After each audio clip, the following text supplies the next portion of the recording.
Are you ready for some more Pacific Crest Trail hiking and excitement with me? Hi friendlies, I'm Carolyn and welcome back to my life. If you're new here, this channel is about all of my life and all of the adventures that I'm able to do because I live in an RV. And this part of the adventure is hiking 1,000 miles through Oregon and Washington on the Pacific Crest Trail. And I hope you have enjoyed the one video I think that I've put up so far, my day one on the trail. There's so much more Pacific Crest Trail excitement to come. So if you haven't already, be sure to subscribe below. I would love to continue to share my adventures with you. And today's video is, I think, about mile 1679 through, hang on, I wrote it down for you. Yeah, check out the camp. This camp you're going to see in a future video. So be sure to stay tuned. So yeah, today's video is our miles 1679 through about mile 1800 on the Pacific Crest Trail. And yes, I finally reached the Oregon border after 5 days leaving Said Valley and a very slow start. I finally reached the Oregon border. And in addition to that exciting moment of my Pacific Crest Trail hike, I also encountered my first major snowfield, and things got a little dicey and a little scary, so stay tuned for that. And I also got a nice surprise, an abandoned cabin. They call it cabin remains, but it was an abandoned cabin, and you might be surprised about what I found inside. So stay tuned for that, and stay tuned while I hang out on the porch and have a very lovely respite from my hike. And there's so much more to come, and I could love to continue sharing it with you, but keep watching. There's so much fun and excitement in this video.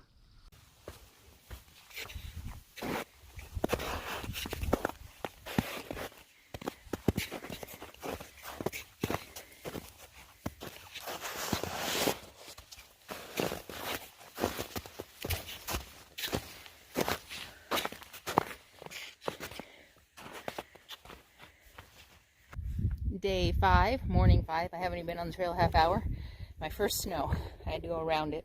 Some people went over it, but my first snow on the trail. From what I'm hearing, it's probably not going to be my last. Oh, look at this right ahead. Ta-da! And it looks like they've walked a path through that one. Okay.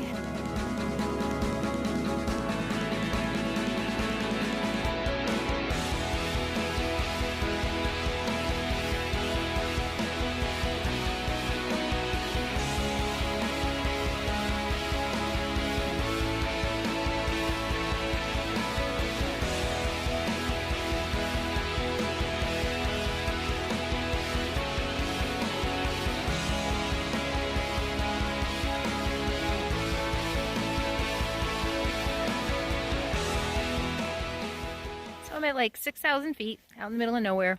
I'm about am I still 5 miles south of the Oregon border? And I keep running into these spots that are cleared. And I can't figure out if it's just naturally this way, which would be very strange, or if they were cleared man-made. And I noticed a while back these cairns. One here on this one, and this is, I'll go over here, and there's one on the other end. So does this mark something? I want to know. Inquiring minds want to know. What is this? I mean, it sure does look like it. God, can you just imagine living here? I can't.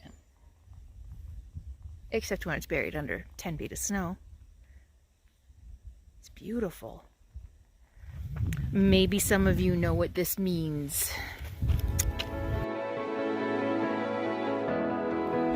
My next stop is an abandoned cabin open to hikers, skiers, and hunters. I'm looking forward to seeing what it's about. It should be a nice place to rest.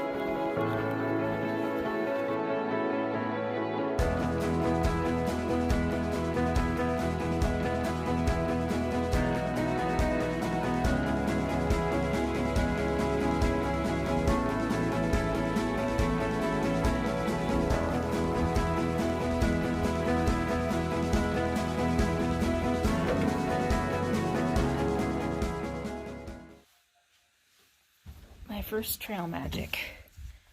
Oh. Ooh. Bam. I lay down on the cot, and that was a bad idea. It felt so good. And then I had to get up to go to the bathroom. And they have chairs, so I can sit outside in a real chair. I know it's only been 5 days, but and a little medical adhesive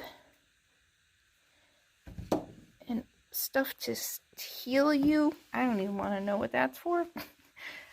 I think it's like for like Easy Glide if you have chafing. Look at body lotion and shampoo, mosquito repellent. Look at this. What a cool little cabin. Hunters use it. We'll find out the story here in a minute. Pretty cool. I'm not going to stay here though. Oh look, there's even lights. Somebody left lights. Oh, it's so nice of people to do this.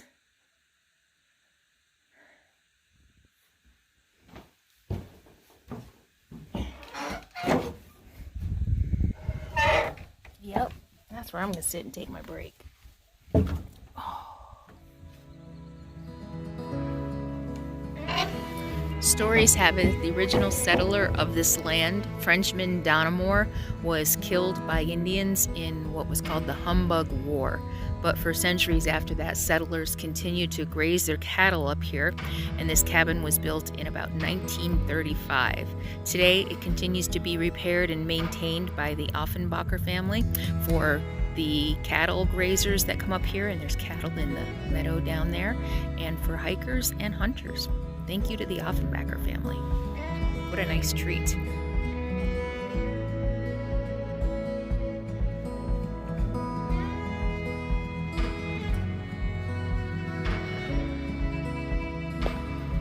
Goodbye, California. Next stop, Oregon border, less than 2 miles away.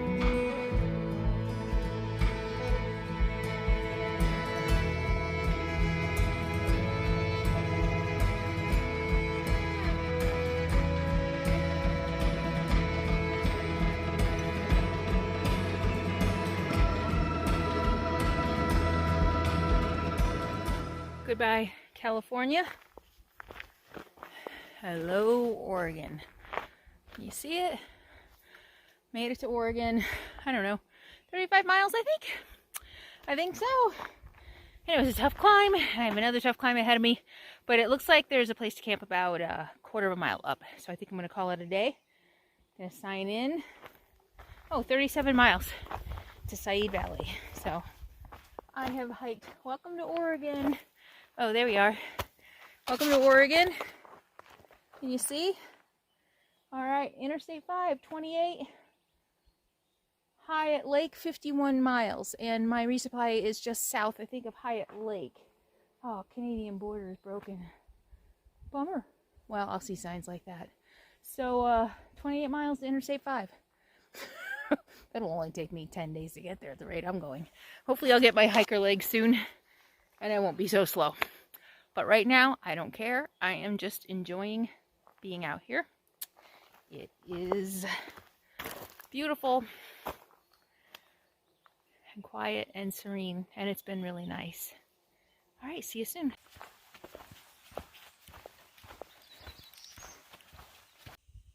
Well, good morning. This is camp night, I think number 5. I am just north of the Oregon border, like like less than a quarter of a mile. And this is where I slept. I forgot to take a picture of what was set up. Drinking my coffee, which I still yet to have a good cup of coffee. I don't know what is going on with my system. We're going to have to figure that out. But this is pretty.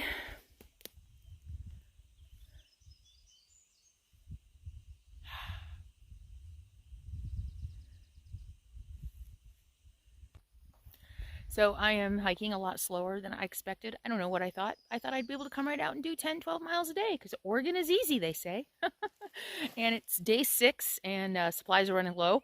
My food is okay. I can make it a couple more days about food, but I'm worried about fuel. And I'm 26 miles from I-5 on Ashland. So I'm going to try to get to Ashland pretty quick. And we'll see if I maybe get a 12-mile day in today. We'll see. It's supposed to be, it looks pretty easy. Not a lot of climbing. So, and then I think what I'm going to do is go into Ashland and resupply, and then get back on the trail for the 30 miles to my resupply, 30 trail miles to my resupply on the other side of Ashland, rather than kind of cheat and stay in town and get a ride to the resupply. But we'll see. I need fuel. I want to go to the health food co-op, maybe the farmer's market, and the outdoor store. I ripped my wool pants, my wool leggings that I wear at night. They got a big rip in them. I was able to fix them last night with dental floss, but I might go look for something anyway. And oh, and I need to get fuel there. It'd probably be the best place to get fuel. All right, so I'm packing up. It's almost 8 o'clock. Drinking my bad coffee. I'm gonna eat my quinoa flakes here in a minute and hit the trail. Happy trails.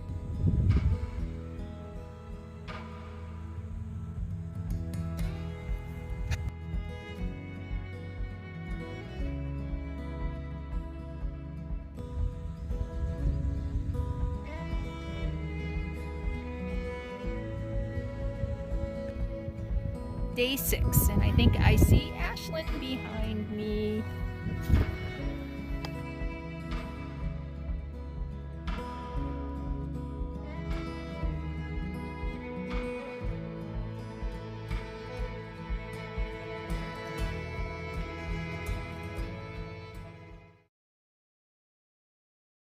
Welcome to day 6 and my first significant snow crossing. It's really not that bad. I can see the trail. It goes down, I don't know if you can tell behind me, but it goes down into the trees, not up. So it shouldn't be too bad. But yeah, a little bit of snow up here. I'm pretty high. I've been climbing. I don't know. I decided not to look at my phone at all today. Just hike. So I don't know. I'm just in Oregon. That's all I know. Check in later.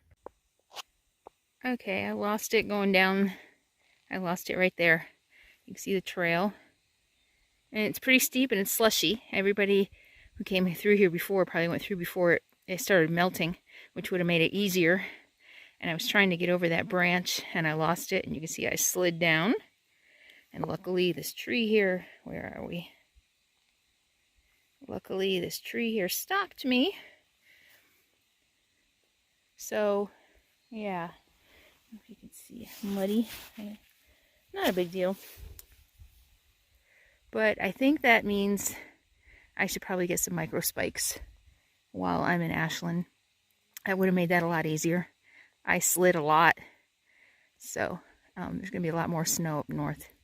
So I think I'll get some micro spikes. Luckily this wasn't that bad. A good lesson, you know, a good place to learn. Get my training wheels on this because I'm going to be facing a lot worse.